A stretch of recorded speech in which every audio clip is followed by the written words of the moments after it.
આંતરરાષ્ટ્રીય ડ્રગ્સ નેટવર્કમાં જેનું નામ લાંબા સમયથી ચર્ચાઈ રહ્યું હતું તેવો 50 વર્ષીય ઠાગા ગની ઉર્ફે શાહજહાં ચેન્નઈના સેવન વેલ્સ વિસ્તારનો રહેવાસી છે. શાહજહાં માત્ર એક સામાન્ય ગુનેગાર નથી, પરંતુ તે બેંકોક અને ભારત વચ્ચે ચાલતા ડ્રગ્સ સપ્લાય ચેઇનનો મહત્વનો કડીરૂપ માણસ છે.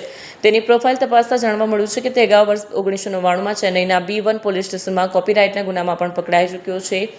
શાહજહાં આખા ઓપરેશનનો લોજિસ્ટિક હેડ હતો. તેનો મુખ્ય કાર્ય ભારતમાં બેસીને બેંકોક સ્થિત આકાઓ સાથે સંપર્કમાં રહીને માલની હેરાફેરી માટેનું નેટવર્ક ગોઠવવાનું હતું.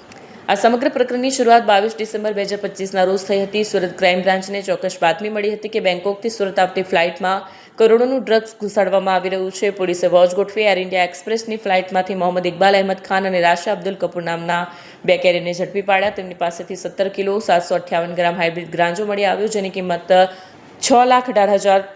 સુરત ક્રાઇમ બ્રાન્ચની ટીમે ટેકનિકલ સર્વેલન્સ અને હ્યુમન ઇન્ટેલિજન્સ દ્વારા શાહજહાંનું લોકેશન ચેન્નઈ ટ્રેસ કર્યું. તાત્કાલિક એક ટીમ તમિલનાડુ મોકલવામાં આવી અને 12 ફેબ્રુઆરી 2026ના રોજ મધરાત્રે એક ગુપ્ત ઓપરેશન પાર પાડીને શાહજહાંને ઝડપી લેવામાં આવ્યો હતો.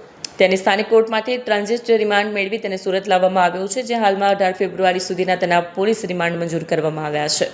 શાહજહાંની પૂછપરછમાં બે મોટા નામ પણ સામે આવ્યા છે, મોહમ્મદ અલી અને મોહમ્મદ અબ્રાહિમ. આ બંને મૂળ ચેન્નઈના છે, પરંતુ હાલમાં બેંકોકમાં રહીને આંતરરાષ્ટ્રીય ડ્રગ્સ સિન્ડિકેટ ચલાવે છે.